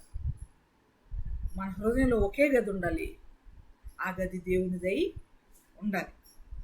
అయితే నేను ముందుకు వెళ్తున్నాను. ముందుగా చూడాలనుకున్నాడు జక్కయ్య. దేవుడు కూడా ఆయన్ని ముందుగా పిలుస్తున్నాడు, త్వరగా దిగమని పిలుస్తున్నాడు. ఆయన నెక్స్ట్ వచనంలో 6వ వచనంలో గమనిద్దాం ప్రియులారా. అతడు త్వరగా దిగి సంతోషంతో ఆయనను చేర్చుకునేను. బాధపడలా, ఇబ్బంది పడలా, అభ్యంతరపడలా ఆయన్ని చేర్చుకోవడానికి, సంతోషంతో చేర్చుకున్నాడు. ఇక్కడ త్వరగా దిగి యాడ్జెక్టివ్, త్వరగా. మనము ఒకవేళ గర్విష్ఠులమైనటువంటి స్థితిలో ఉంటే, ఆత్మీయ నేత్రాలు మందగిలిన కొడిగట్టిన స్థితిలో ఉంటే, ఆత్మీయ దీపం కొడిగట్టి వెలుగుతూ ఆరిపోయే స్థితిలో మనం ఉంటే, దేవుణ్ణి మనం తగ్గించుకొని దేవుణ్ణి మన హృదయంలో తగ్గింపుతో చేర్చుకోకుండా, సాత్వికంతో చేర్చుకోకుండా ఉండే స్థితిలో మనం ఉంటే, మనం నేర్చుకోవాలి జక్కయ్య నుండి. ఆయన త్వరగా దిగి చేర్చుకున్నాడు. దిగాలి ఫస్ట్. దేని నుండి దిగాలి? అహంకారం నుండి దిగాలి. అహంకారమైన కన్నులు ఆయనకు నచ్చవు. అహంకార దృష్టి ఆయనకి అసహ్యమైన 7 ఒకటి. అహంకార దృష్టి. దేవుడు దీనులకు ఆసనుడండి, దీనులకు సమీపస్తుడు ఆయన. చాలా చాలా చక్కని వచనాలు ఉన్నాయి. అసలు ఒక గొప్ప పాఠం ఉంది దానిలో మనకి. ఆయన గర్విష్ఠులను అణగద్రొక్కి దీనులకు తన కృపనిస్తాడు అనే వచనాలు అనేకం ఉన్నాయి బైబిల్లో. గర్విష్ఠుల యొక్క గర్వము నడచున్, గర్విష్ఠుల యొక్క గర్వము నడచును, సర్వము నెరిగిన సర్వాధికారి. ఎంత గొప్ప దేవుడు మనకి, అంతా తెలుసు ఆయనకి. సర్వము నెరిగిన సర్వాధికారి గర్విష్ఠుల్ని అణగదొక్కుతాడు. ఎప్పుడైనా దీనులకు కృప అనుగ్రహిస్తాడు, దీనులకు స్నేహితుడు ఆయన, దీనుల్ని హక్కును చేర్చుకుంటాడు. ఎంత తగ్గింపు కలిగి ఉంటే అంత దగ్గరగా తీసుకుంటాడు ఆయన, అంత దగ్గరగా తీసుకుంటాడు. త్వరగా దిగమనగానే ఈయన త్వరగా దిగి సంతోషంతో చేర్చుకున్నాడు. ప్రియులారా, ఇంకొక మాట చూడాలని నేను ఆశపడుతున్నాను. యోహాను సువార్త 20వ అధ్యాయము 1వ వచనం చదువుదామా? త్వరగా అనే పదానికి ఒక ఉదాహరణ. యోహాను సువార్త 20వ అధ్యాయము 1వ వచనం ప్లీజ్. యోహాను సువార్త 20వ అధ్యాయము 1వ వచనం. ఆదివారమున ఇంకనూ చీకటిగా ఉన్నప్పుడు మగ్దలేనేమో పెందలకడ సమాధి యొద్దకు వచ్చి సమాధి మీద ఉన్న రాయి తీయబడి ఉండట చూచెను. చాలమ్మా, ఇక్కడ యోహాను సువార్త 20వ అధ్యాయము 1వ వచనమే కదా సిస్టర్? అవును సిస్టర్. ఓకే. ఆదివారమున ఇంకనూ చీకటిగా ఉన్నప్పుడు మగ్దలేనే మరియ పెందలకడ సమాధి యొద్దకు వచ్చి సమాధి మీద ఉండిన రాయి తీయబడి ఉండుట చూచెను. గనుక ఆమె పరుగెత్తుకొని పేతురు వద్దకు, యేసు ప్రేమించిన ఆ మరి ఒక శిష్యుని వద్దకు వచ్చి ప్రభు సమాధిలో నుండి ఎత్తుకొని పోయిరి, ప్రభును సమాధిలో నుండి ఎత్తుకొని పోయిరి, ఆయనను ఎక్కడ ఉంచిరో ఎరుగమని చెప్పారు. ఇక్కడ పెందలకడ, త్వరగా ఇన్ ద సెన్స్ ఇక్కడ ఏం మాట మనకు కనబడుతుందండి? పెందలకడ. త్వరగా బైబిల్ యాప్లో చదివాను, అక్కడ బ్రాకెట్లో త్వరగా అనే పదం బైబిల్ యాప్లో నాకు కనబడింది. యోహాను సువార్త 20వ అధ్యాయంలో 4వ వచనం కూడా చదువుతారా?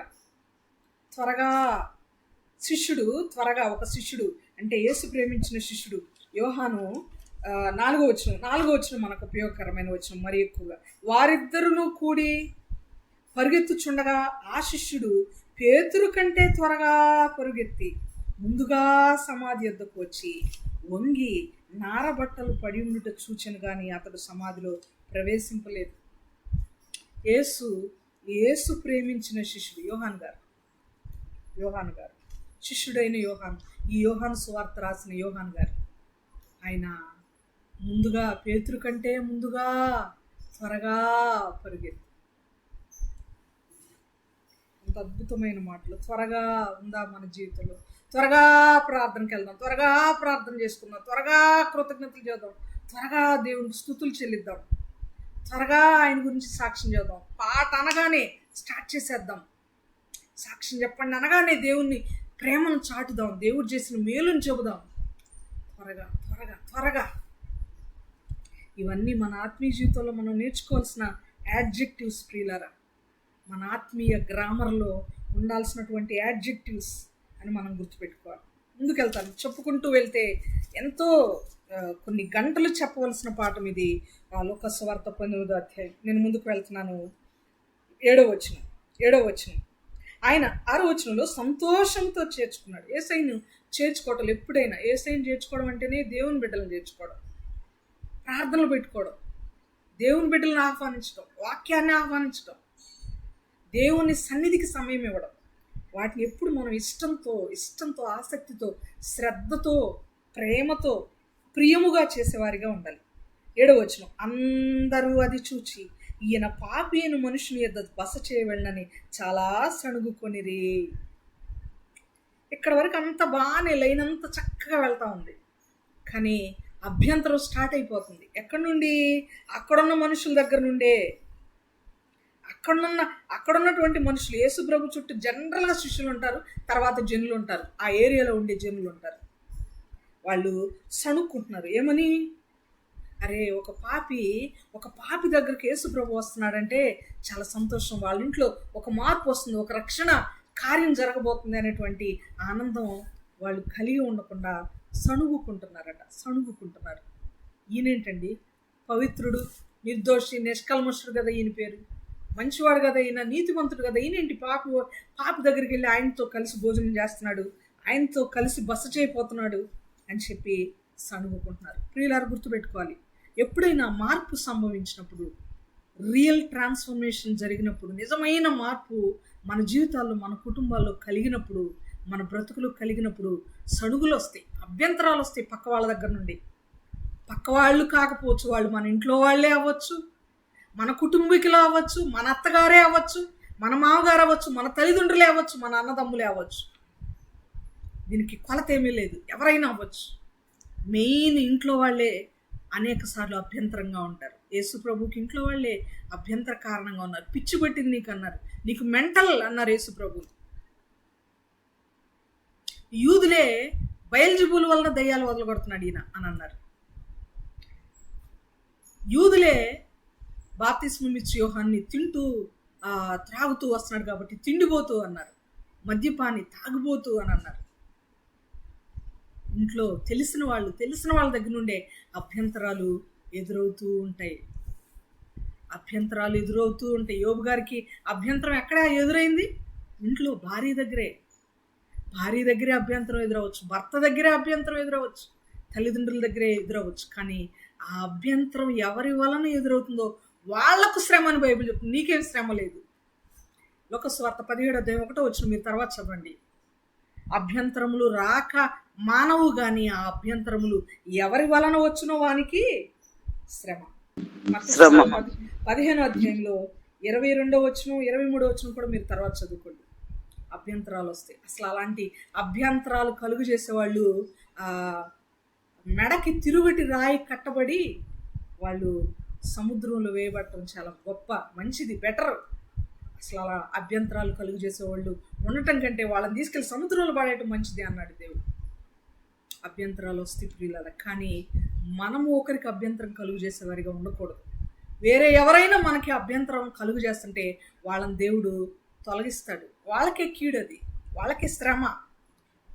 సంఘానికి అభ్యంతరం వస్తుందా? మనకి కాదు శ్రమ. ఎవరు అభ్యంతరం కలుగు చేస్తున్నారో వారికే శ్రమ, మనకి దీవెన. కుటుంబంలో వ్యక్తిగత ఆత్మీయ జీవితానికి అభ్యంతరాలు వస్తున్నాయా? మనకి కాదు. అభ్యంతరాలను ఎదుర్కొంటున్నాం, శ్రమ పడుతున్నాం. శోధనని జయిస్తే దేవుడు ధన్యకరమైన బహుమానాలు ఇస్తాడు. ఎవరు అభ్యంతర పెడుతున్నారో వారికి శ్రమ.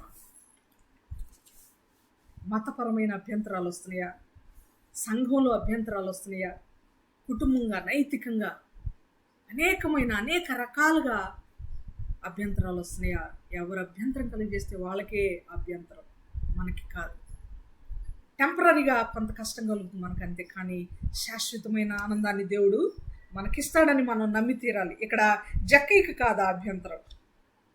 జక్కయ్య గొప్ప బిరుదును పొందాడు. అభ్యంతరం వచ్చిన జక్కయ్యకి బయట వాళ్ళు కలుగు చేసిన దేవుడు జక్కయ్యకి ఒక నేమ్ ఇస్తున్నాడు. చూడండి, చుట్టూ ఉన్న మనుషులు నెగిటివ్గా మాట్లాడుతున్నారు జక్కయ్య గురించి, పాపి అంటున్నారు. దేవుడు వెంటనే అడ్డుకొని మాట్లాడుతున్నాడు. 8వ వచనంలో జక్కయ్య, 8వ వచనం కాదు, క్షమించండి, నెక్స్ట్ వచనంలో 8వ వచనం చూద్దాం ముందు. జక్కయ్య నిలువబడి, ఇదిగో ప్రభువా, నా ఆస్తిలో సగం పేదలకు ఇచ్చుచున్నాను, నేను ఎవరి యొద్దనైనను అన్యాయముగా దేనినైనను తీసుకుని ఎడల అతనికి 4 గంటలు మరలా చెల్లించునని ప్రభువుతో చెప్పాను. ఇక్కడ నేను నీతిమంతుడిగా తీర్చబడాలని కోరుకుంటున్నానని చెప్పట్లేదు. నా పేరుని, నాకు వచ్చిన నెగిటివ్ పేరుని కడుక్కోవాలని నేను ఈ మాటలు చెప్పట్లేదు. జక్కయ్య ఈ మాటలు చెప్పట్లేదు. జక్కయ్యలో ఒక మార్పు కలిగింది. ఆ మార్పుకి ఆయన స్పందిస్తూ చెప్పేస్తున్నాడు. ఆయనే నిలబడి పక్కనున్న అభ్యంతరాలు కూడా ఆయన చెవిలో దూర్చుకోవట్లేదు. ఒకసారి ఒక కప్ప, నేను ఎక్కువ టైం తీసుకుంటున్నానేమో, ఎండింగ్కి వచ్చేసింది మన పాఠం, ఇంక 2 వచనాలు ఉన్నాయి. ఒక కప్ప, చెవిటి కప్ప క్షమించండి, గుడ్డి కప్ప అనుకుంటా, నేను ఫేస్బుక్లో చూశాను, చాలా ఇన్స్పిరేషనల్గా అనిపించింది నాకు ఆ మెసేజ్. గుడ్డి కప్ప ఒక చెట్టు ఎక్కుతుంది. చెట్టు ఎక్కుతుంటే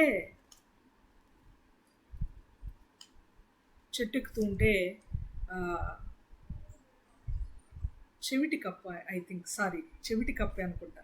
చెట్టు ఎక్కుతుంటే నువ్వు ఎక్కలేవు, నువ్వు దిగు, నువ్వు ఎక్కలేవు, నువ్వు అంత దూరం వెళ్ళలేవు, నువ్వు ఆ గమ్యాన్ని చేరుకోలేవు, దిగు వెనక్కరా అని చెప్పి మిగిలిన కప్పలన్నీ కింద ఉన్నవి అరుస్తూ ఉన్నాయంట, సౌండ్లు చేస్తున్నాయంట.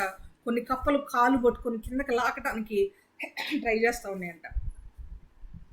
కానీ దానికి చెవుడైనందువలన వాళ్ళు నువ్వు ఎక్కలేవు, కిందకి దిగు అని మిగిలిన కప్పలన్నీ చెప్తున్నటువంటి మాట ఆ చెవిటి కప్పకి ఎలా వినపడుతుందంటే వేరేలాగా వినపడుతుందంట.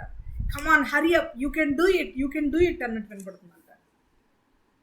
బాగా ఎంకరేజ్ అయిపోయి తనను తాను ఎంకరేజ్ చేసుకొని, నా ఫ్రెండ్స్ అందరు బాగా నన్ను ఎంకరేజ్ చేస్తున్నారు, ఖచ్చితంగా నేను రీచ్ అవ్వాలి ఆ పాయింట్ అని చెప్పి చేరవలసిన గమ్యాన్ని, ఆ చెట్టు మీద ఏ పాయింట్ అయితే టచ్ చేయాలనుకుందో ఆ కప్ప, ముందుగా వెళ్ళిన ఆ కప్ప టచ్ చేసి ఆ పాయింట్ రీచ్ అయిందంట, గమ్యాన్ని చేరుకుందట. కానీ వాస్తవంగా అభ్యంతరం ఎదురైంది ఆ కప్పకి. కానీ ఆ అభ్యంతరాల పట్ల చెవుడు వ్యక్తిగా తను ఉండటం వల్ల, చెవిటి కప్పగా తను ఉండటం వల్ల అవి పాజిటివ్గా వినపడ్డాయి తనకి. మనల్ని ఎవరైనా నువ్వు ఇది చేయలేవు, ఇది జరగదు, నీ జీవితంలో ఇది అవ్వడం అసంభవం, అసలు అన్ని మార్గాలు మూసుకుపోయినాయి, ఇక నువ్వు కూడా సైలెంట్గా నోరు మూసుకొని సైలెంట్గా నీ మార్గం మార్చుకో అని చాలామంది డౌన్ చేసే లెవెల్లో మాట్లాడుతుంటారు. వాటికి మనం చెవిటి వాళ్ళలాగా ప్రవర్తించాలి. వాటన్నిటిని కూడా ఎంకరేజ్ చేస్తూ, మనకు మనం ఎంకరేజ్ చేసుకుంటూ, ప్రోత్సహింపబడిన వారమై, దేవుని వాక్యము చేత ప్రోత్సహించబడిన వారమై మనం ముందుకు వెళ్ళే వారిగా ఉండాలి.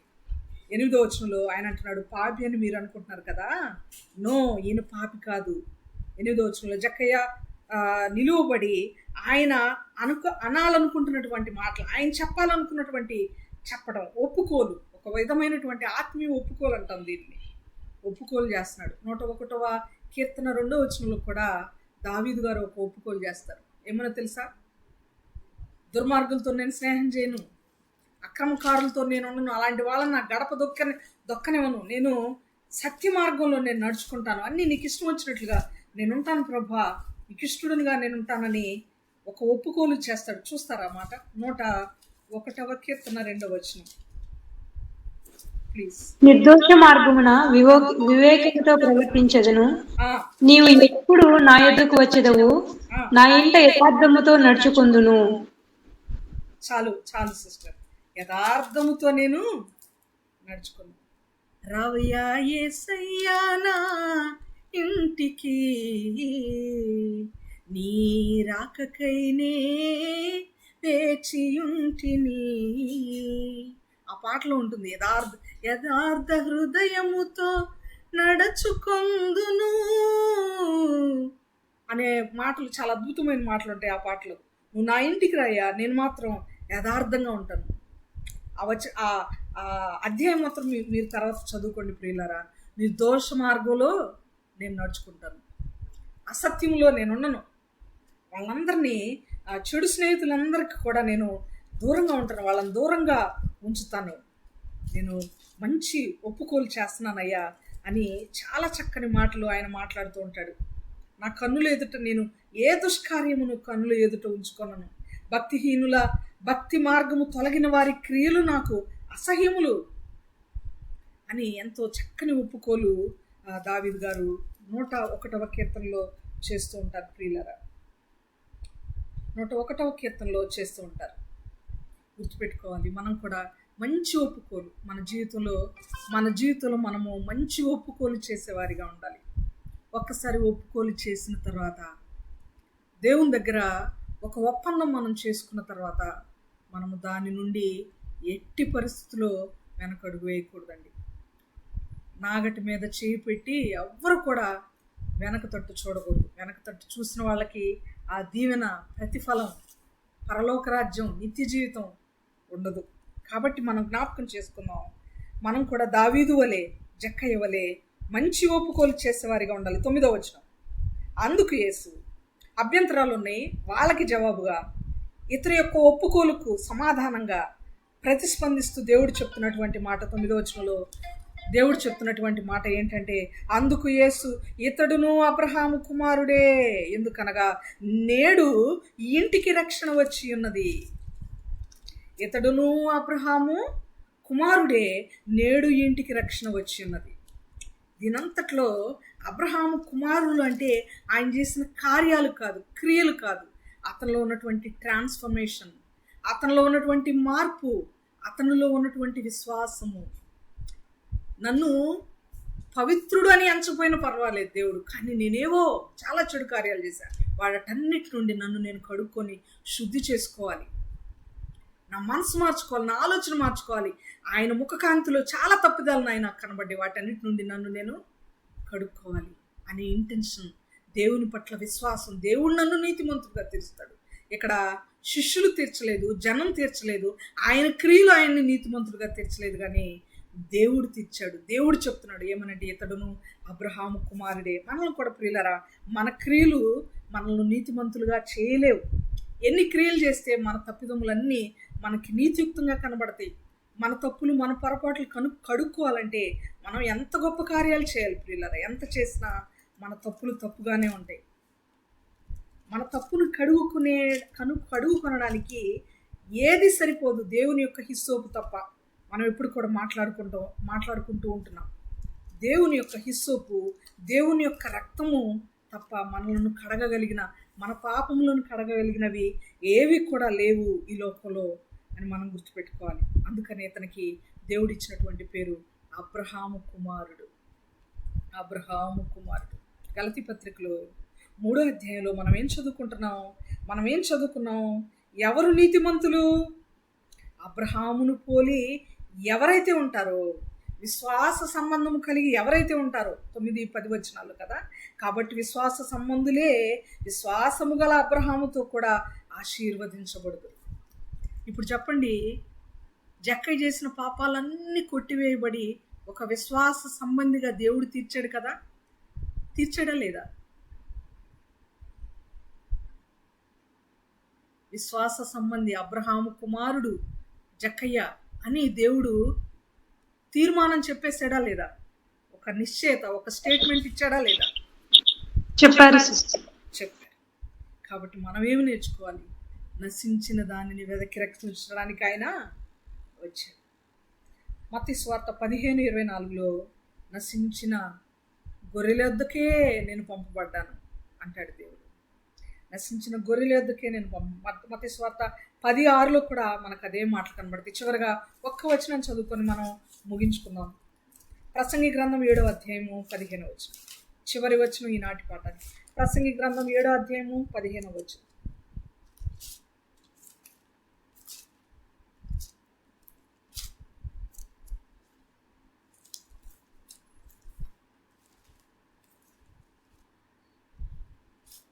ప్రసంగి 7:15.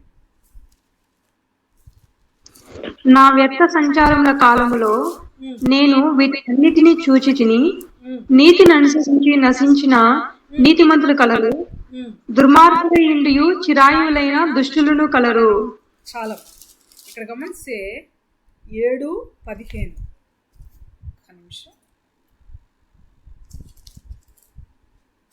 7:15లో ఎంత అద్భుతమైన మాట మహాజ్ఞాని ప్రసంగి సొలొమోను గారు రాస్తున్నారు చూడండి.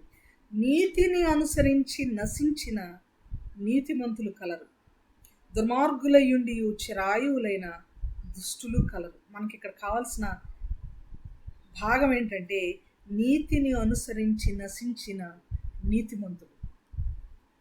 ఒకప్పుడు నీతి లేదు, దీనిలో అన్యాయం ఉంది, కానీ నీతిమంతుడుగా తీర్చబడ్డాడు.